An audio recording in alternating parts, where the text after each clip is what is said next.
Hello, Bloomin' Cheesy here. Part 5 of my Peter Pan 1995 remake book is just about to come out in this video. Hope you guys do like, hope you guys do comment, hope you guys do subscribe. Here it is. A moment later, the lost boys burst through the foliage, waving their weapons and shouting gleefully, "Pan! Hey, Pan! We followed your orders." "I got it with my skull buster," said Foxy proudly. "No, you didn't," shouted the raccoon twins. "We got it." "No, I did it, Pan," Rabbit insisted. "It was me." A tussle broke out among the lost boys over who had actually felled the Windy bird. "Attention!" Peter shouted. The lost boys quickly fell silent. Peter put his hands on his hips. "I'm certainly proud of you, blockheads." The lost boys were confused. They had expected Peter to be pleased with them. Instead, he was angry. I bring you a mother to tell you stories," Peter scolded them, "and you shoot her down." "Tink said it was a bird," Chubby sniffed. "She said you said to shoot it down," explained Rabbit. On a branch in a nearby tree, Peter spied Tinkerbell tiptoeing away. "Tinkerbell," Peter said crossly, "come here." She stopped and turned towards Peter. "You are charged with high treason, Tink," he said. "Are you guilty or not?" Tinkerbell yawned and turned away. "Guilty?" Peter asked. "But, Tink," he called out, "don't you know you might have killed her?" Tinkerbell peered out from behind the leaf and nodded. "Tinkerbell," Peter commanded, "I hereby banish you forever." Tinkerbell stamped her feet angrily, but Wendy had a forgiving nature. "Peter, please," she begged. "Not forever." Peter reconsidered. "Well, all right, for a week then." But it was already too late. Tinkerbell had flown away and could not hear him. In any case, Peter's thoughts quickly skipped to a new topic. "Come on, Wendy, I'll show you the island." "The mermaids?" Wendy asked excitedly. Peter agreed. But Cubby wasn't so sure he wanted to visit the mermaids. "Let's go hunting," he suggested. "Tigers?" Rabbit asked. "No," said the raccoon twins. "Bears." "Personally," said John, "I'd prefer to see the Aborigines." "And the Indians, too," said Michael. "All right, men," Peter said. "Go out and explore the island."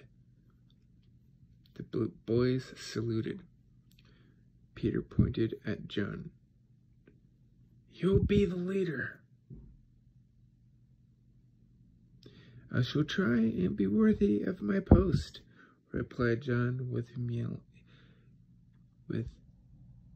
humility. Then he gestured grandly towards the jungle with his umbrella and ordered the Lost Boys to march. Michael trailed behind, dragging his teddy bear. "Do be careful," Wendy called after them. John followed a trail that took them through the jungles and fields and forests. They crossed tree bridges and rivers, swung on vines, and hopped over rocks. Finally, in a forest clearing, John stopped to study a footprint in the soft earth. "The Blackfoot tribe," he said importantly, "part of the Angolian group. Quite a formidable opponent, I must say." "Let's go get 'em," Chubby shouted. The boys scrambled in all directions. "Gentlemen, please," said John, holding up his umbrella in an attempt to control his troops. "First, we must plan our strategy." "What's tragedy?" asked the bewildered Chubby. "Our plan of attack," John explained patiently. With the tip of his umbrella, he drew a circle around the footprint. "The initial phase is an encircling maneuver." As John explained his strategy to the Lost Boys,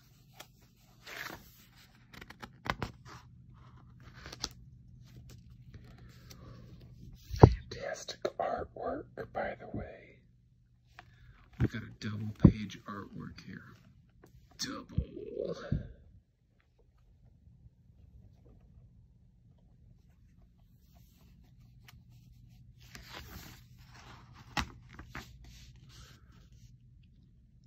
Wandering through the woods towards the clearing, he'd fallen behind the others and was just now catching up. On the path he spied a red and white feather on the ground and bent down to pick it up.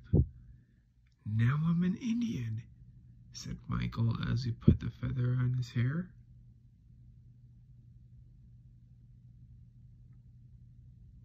Then he noticed something strange. A small tree seemed to be following him. No matter how far he walked, the tree was always the same distance behind. Curious, Michael went back to the tree and lifted its branches. Underneath was a pair of moccasins. Michael let go of the branch and ran. "Indians!" Michael cried as he came upon John and the Lost Boys. "John, Indians!" But the older boys were too engaged in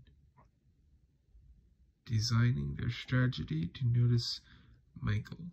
"The Indians are coming," John was saying, "but so are we. Therefore, we surround them and take them by surprise." Suddenly, half a dozen small trees pounced on them, and the Indians launched their own surprise attack. Before long, the boys found themselves being dragged into the Indian camp, where they were tied to a totem pole and surrounded by Indians beating tom-toms. John felt positively mortified that he'd let the boys into this mess. "I'm frightfully sorry, old chaps," John apologized. "It's all my fault." "Oh, that's all right," said Chubby. "We don't mind," added Foxy. Then John looked up. The painted face of a big Indian chief, who was wearing a grand feather headdress, with painted buffalo horns sticking out on each side. "Welcome," the chief grunted in greeting. "Hiya, Chief," said Chubby.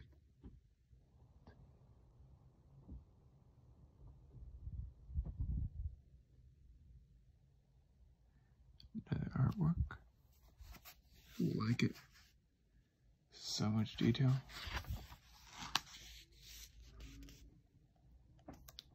"Greetings," said John and Michael.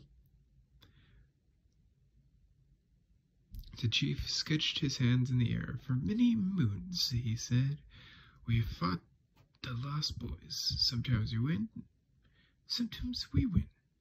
"That's right, Chief," said Chubby, nodding. "This time you win. Now let us go." John blinked. "Let us go?" he asked, puzzled. "You mean this is only a game?" "Sure," said Foxy. "When we win, we turn them loose. And then when they win, they turn us loose," said one of the raccoon twins. The chief shook his head. "This time we are not going to turn anyone loose. The chief's a big spoofer." Foxy laughed. "This is no spoof," the chief explained with great seriousness. "Where are you hiding Princess Tiger Lily?" "Tiger Lily?" Chubby repeated in surprise. "We ain't got your princess," said Foxy. "I've never seen her," John said. "Us neither," said the others. "That is a big lie," the chief glowered. "If Tiger Lily is not back by sunset, you will all burn at the stake." The Lost Boys gasped. It wasn't a game anymore.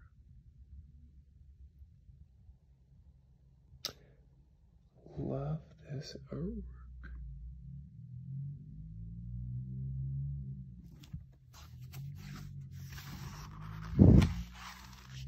Last page of artwork for now.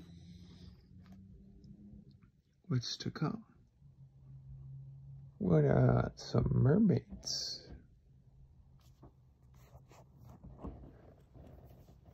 Hope you do like. Hope you guys do subscribe. And hope you guys do comment. Please do. Helps. Thank you. Blooming Cheesa out of here.